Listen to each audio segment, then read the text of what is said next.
இன்றைக்கி வந்து வெஜிடபிள் சப்ஜி செய்ய போகிறோம். அதுக்கு வந்து சப்ஜி மசாலா வந்து ஒரு வறுத்து பொடி பண்ணணும். அது என்னென்னு சொல்கிறேன். தனியா, அது காஞ்ச கொத்தமல்லி, ஜீரகம், மிளகு, ஒரே ஒரு காஞ்ச மிளகா, பட்டை, கிராம்பு, ஏலக்காய், இந்த 7 ஜாமானையும் வெறும் சட்டியில் வறுத்து பொடி பண்ணணும். அப்புறம் வேறு என்ன மசாலான்னா, வெறும் மிளகாத்தூள், தனியாத்தூள், கரம் மசாலா, கஸ்தூரி மேத்தி, இதுவும் தேவை. அடுத்து என்னென்ன வெஜிடபிள்ஸ்: உருளைக்கிழங்கு, இது காலிஃப்ளவர், நம்ம வீட்டில் என்னென்ன காய்கறி இருக்கோ நம்ம எது வேணாலும் சேர்த்துக்கலாம். கேரட், இது எல்லாமே இங்கிலீஷ் காய்கறியாக சேர்த்துக்கணும். பீன்ஸ், தக்காளி பொடி பொடியாக அரிஞ்சு வச்சுருக்கேன், வெங்காயம், கடைசியாக போட கொத்தமல்லி, கேரட்டு, ப்ரொக்கோலி, என்னென்ன நம்ம இங்கிலீஷ் காய்கறி கிடைக்குதோ அது நம்ம எல்லாமே போட்டுக்கலாம். என்கிட்ட கேரட் இல்லை இன்றைக்கி, அதனால் இருக்கிற காயே போட்டிருக்கேன். அப்புறம் கொஞ்சமாக இஞ்சி பூண்டு விழுது. இதுதான் இதுக்கு தேவையான பொருட்கள். இது எப்படி செய்கிறதுன்னு காமிக்கிறேன். ஒவ்வொரு இதையும் தனித்தனியாக வறுக்கணும். இப்போ ஃபஸ்ட்டு தனியாவை வறுத்துப்போம்.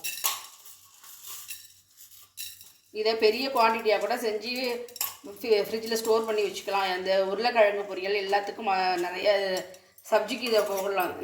நல்லா டேஸ்ட்டாக இருக்கும் இந்த மசாலா.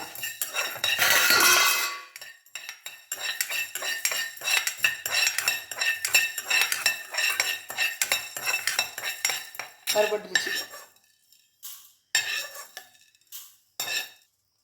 ஜீரகம், மிளகு, இது ரெண்டையும் ஒன்றா வறுத்துடலாம்.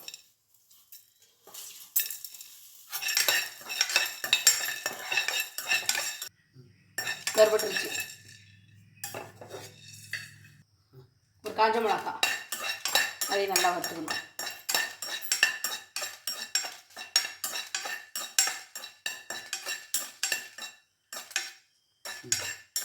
வறுபட்டுருச்சு.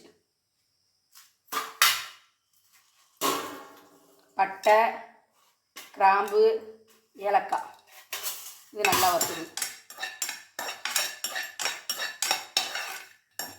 நல்லா வறுபட்டுருச்சு. இது எல்லாத்தையும் குறைன்னு பொடி பண்ணி எடுத்துகிட்டு வரேன். கொஞ்சமாக எண்ணெய் ஊற்றிக்கணும்.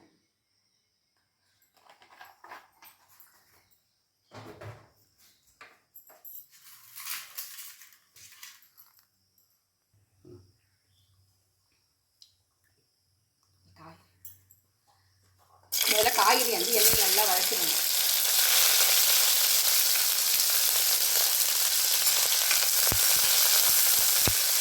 உருளைக்கிழங்கு, பீன்ஸ், உருளைக்கிழங்கு,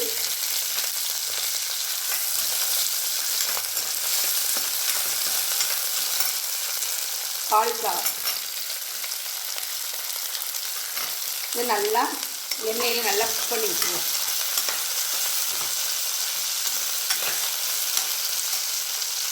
ஃப்ரெஷ் பட்டாணி,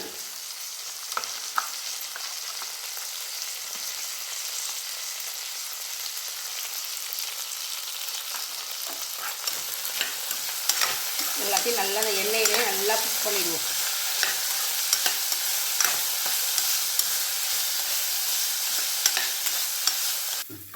மிதமான தீயில வச்சு கொஞ்சம் மூடி வச்சு வேக வைப்போம். காய் நல்லா வதங்கிடுச்சு. இதை இப்போ நம்ம ஒரு இடத்துல எடுத்து வச்சுருவோம்.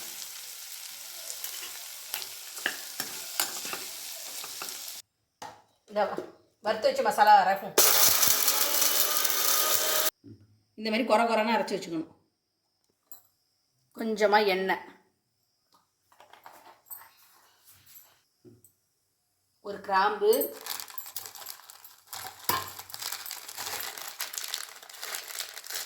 கொஞ்சமாக பட்டை,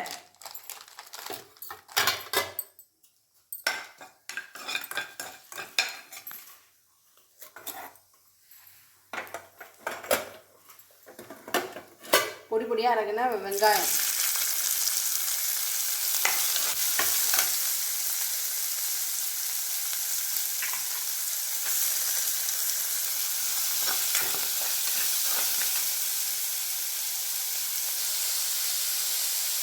கொஞ்சமாக உப்பு போட்டு நல்லா கோல்டன் ப்ரௌனாக வதக்கிடணும்.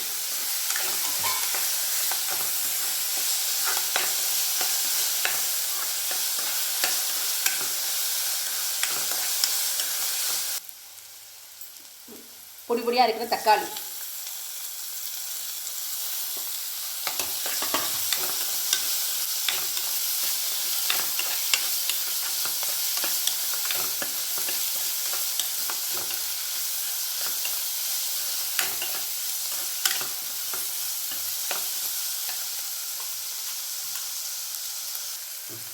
இஞ்சி பூண்டு விழுது,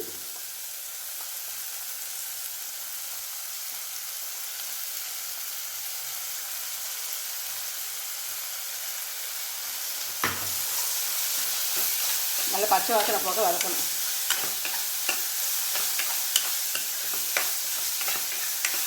இப்போ நல்லா சிம்மில் வச்சுட்டு இந்த மசாலா பொடி எல்லாத்தையும் போட்டுடணும். இதில் மிளகாத்தூள், தனியாத்தூள், மஞ்சள்தூள், கஸ்தூரி மெத்தி,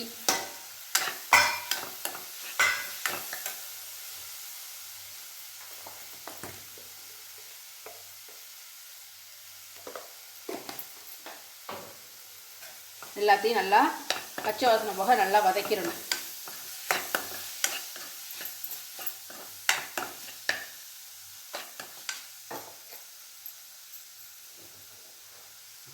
இந்த கிரேவிக்கு தேவையான உப்பு, இப்போ கொஞ்சம் தண்ணி, ஒரு டம்ளர் தண்ணி ஊற்றணும். இது நல்லா ஒரு கொதி வரட்டும்.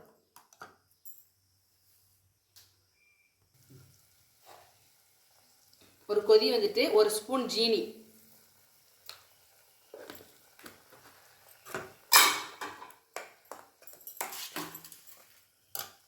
இப்போ இந்த வதக்கி வச்ச காய்கறி,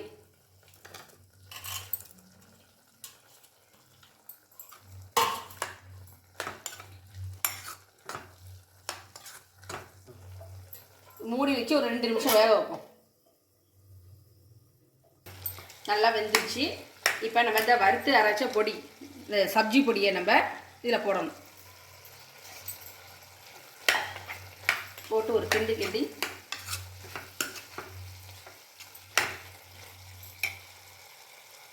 பச்சை கொத்தமல்லியை போடணும்.